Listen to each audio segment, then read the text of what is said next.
Então nós vamos começar a estudar o livro de Atos dos Apóstolos. Vamos estudar esta obra fantástica, escrita para um homem chamado Teófilo. A Bíblia pouco fala acerca deste homem. Sabemos que é cristão, que era cristão. Sabemos que significa em grego amigo de Deus. Sabemos que devia ser uma pessoa muito importante porque ele chama-lhe excelentíssimo Teófilo. Lucas é quem escreve Atos dos Apóstolos. E os Atos dos Apóstolos é uma extensão de Lucas, do Evangelho de São Lucas. Tanto um como o outro são dirigidos a esse cristão Teófilo, que devia ser uma pessoa extremamente importante, porque ele chama-lhe excelentíssimo Teófilo. Então ele começa-lhe a relatar aquilo que Jesus fez e ensinou. E ele vai a buscar pormenores que nos abençoou também muito a nós, porque eu creio que este livro foi escrito para nós também, porque o que Deus queria era que nós víssemos também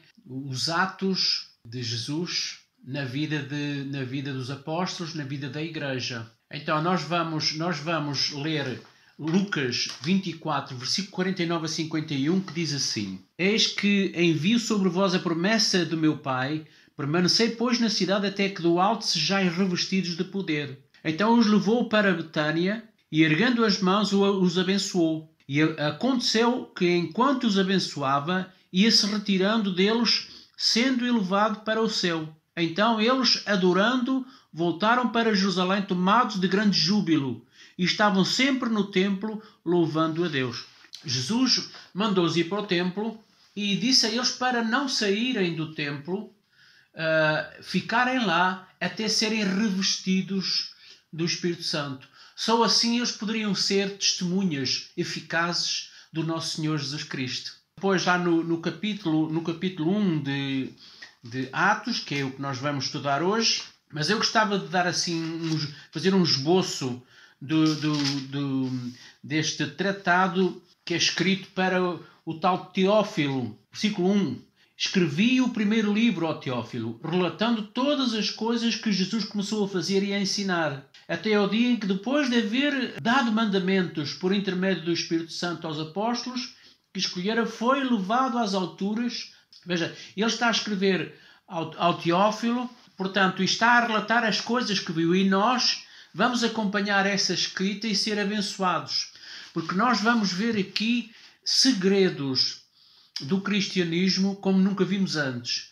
Nós vamos ver aqui como a igreja foi formada. Eles não puderam sair enquanto não foram cheios do Espírito Santo. E ali começa a obra do Espírito Santo, ali começa a obra da igreja até aos nossos dias. São os atos de Deus através do Espírito Santo nas nossas vidas. Deixe-me fazer aqui um esboço do tratado. Os Evangelhos apresentam Jesus como o Filho do Homem que veio para morrer por os nossos pecados. Atos mostra a vinda do Filho de Deus no poder do Espírito Santo. Os Evangelhos apresentam o que Jesus começou a fazer. Atos mostra o que ele continua fazendo através do Espírito Santo. Os Evangelhos mencionam o Salvador crucificado e ressuscitado. Em Atos, ele é apresentado como o Senhor exaltado. Nos Evangelhos ouvimos os ensinamentos de Cristo. Em Atos, vemos os efeitos dos seus ensinamentos na vida dos apóstolos. Os destaques do livro. A introdução, que vai do 1 ao 3, que já lemos, não é? Portanto, foi visto por 40 dias antes de subir aos céus. É interessante que este número 40 aparece muitas vezes na Bíblia. Aqui é apresentado também. Portanto, Jesus foi visto por 40 dias antes de subir aos céus. Depois nós vemos as últimas instruções do nosso Senhor Jesus Cristo, do versículo 4 ao versículo 8, que diz assim: E comendo eles, determinou-lhes que não se ausentassem de Jerusalém, mas esperassem a promessa do Pai, qual ele de mim ouvistes. Porque João, na verdade, batizou com água, mas vós sereis batizados com o Espírito Santo não muito depois destes dias. Então os que estavam reunidos perguntaram-lhe: Senhor, será que... Portanto, são as últimas instruções do nosso Senhor Jesus Cristo. E quais são essas instruções? Para serem testemunhas. As instruções de Jesus para os seus discípulos, para os seus apóstolos, é para serem testemunhas. Ainda hoje nós estamos cá para ser testemunhas do nosso Senhor Jesus Cristo, da obra redentora do nosso Senhor Jesus Cristo. Depois nós vemos a ascensão aos céus no versículo 9. O versículo 9 diz assim: ditas estas palavras, foi Jesus elevado às alturas à vista deles, e uma nuvem o encobriu dos seus olhos. Portanto, ele subiu. E depois no versículo 11 veja a declaração dos anjos. A declaração dos anjos é esta aqui no versículo 11. Eu vou ler o versículo 10 também. Estando eles com os olhos fitos no céu, enquanto Jesus subia, eis que 2 varões vestidos de branco se puseram ao lado deles e lhes disseram: varões galileus, porque estáis olhando para as alturas?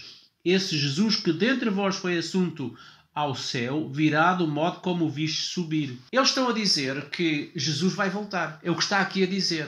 E como é que ele vai voltar? Esta é a afirmação mais categórica para nós, a vinda do nosso Senhor Jesus Cristo. Como é que ele virá? Como o viram subir. Ele virá das nuvens, assim como uma nuvem o recebeu, onde ele o escondeu dos nossos olhos, dos olhos dos discípulos. Ele virá das nuvens e virá buscar a sua igreja, virá para a sua igreja, para vivermos com ele para todo o sempre.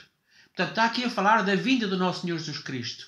Esse Jesus que vocês viram subir, há de voltar. É o que ele está aqui a dizer para nós. No versículo 15 nós vemos o destaque de Pedro no cenáculo. Pedro está a dizer aos outros apóstolos o que a profecia dizia acerca deste assunto. E o que a profecia dizia que quando Jesus subisse aos céus, aquele apóstolo que entregou Jesus, que foi o traidor, devia ser substituído. Na verdade, ele tinha-se matado. E ele devia ser substituído, mas substituído não por uma pessoa qualquer. Tinha que ser por alguém que fosse testemunha ocular do nosso Senhor Jesus Cristo. Então eles escolheram 2, oraram a Deus e puseram votos. E aqui no versículo 26, mas eu gostava de ir ao Salmo 109, verso 8, testificar aquilo que está escrito acerca do nosso Senhor Jesus Cristo e acerca daquilo que ia acontecer àquele apóstolo que o traiu. Aqui no versículo 109, verso 8,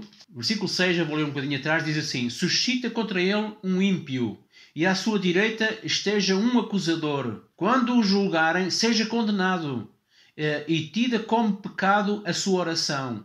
Os seus dias serão poucos, e tome outro o seu encargo. Tome outro o seu encargo. O apóstolo Pedro vai buscar esta passagem e diz que ele deve ser substituído porque é assim que está escrito, referindo-se a Judas. Então, no versículo 26, a gente vê que essa escolha recai sobre Matias. Diz aqui assim, no versículo 26, e os lançaram em sortes, vindo a sorte recair sobre Matias, sendo então votado o lugar com os 11 apóstolos. Portanto, 11 mais Matias. Então nós vemos aqui que o esboço desta primeira carta, o esboço deste primeiro capítulo é as instruções. Portanto, a gente vê que isto é um tratado escrito a Teófilo. Já vimos que ele era um cristão da alta classe, da classe alta, e vemos que, porque ele chama-lhe o excelentíssimo Teófilo, vemos que ele começa a relatar-lhe tudo aquilo que Jesus fez e tudo aquilo que ele ensinou. E sendo isso escrito para eles, nós vamos usufruir desse ensinamento fantástico, maravilhoso que está neste livro escrito por Lucas Teófilo. Nós vamos ver o nascimento da igreja, vamos ver a obra de Jesus através do Espírito Santo. A partir daqui nós vemos a igreja a virar-se para os gentios, vamos ver a obra que Deus fez através de Paulo e vamos ver a obra de Deus a crescer por toda a Ásia até toda a Europa. Vamos ver isso. E então nós vemos que nos primeiros 3 capítulos ele dá esse esboço ao Teófilo, ele dá as últimas instruções aos apóstolos, ele continua a dizer-lhes aqui, portanto, ele continua a relatar que Jesus lhes disse para não saírem de Jerusalém até serem revestidos do poder do alto. Nós vemos também que eles viram a ascensão do Senhor Jesus Cristo aos céus, ficaram todos a olhar para o ar e aparecem dois varões que disseram, porque estamos olhando para cima, esse mesmo Jesus que subiu é o mesmo que irá descer. Está a falar da vinda do nosso Senhor Jesus Cristo.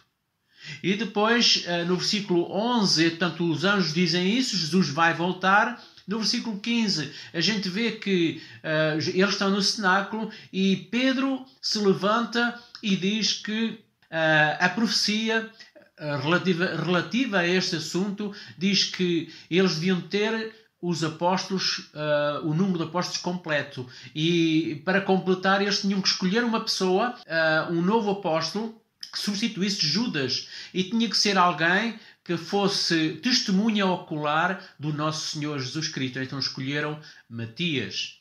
No versículo 26 vemos que eles, depois de orarem, depois de apresentarem a Deus, foram a votos e o voto caiu sobre Matias. Então, este é o primeiro capítulo. Depois nós vamos ver que eles foram cheios do Espírito Santo e as pessoas começaram a converter-se e vamos ver que eles também são perseguidos por aí fora. A minha oração, o meu desejo é que você seja muito abençoado através da leitura deste livro maravilhoso que é os Atos dos Apóstolos. Deus abençoe você, em nome de Jesus. Amém.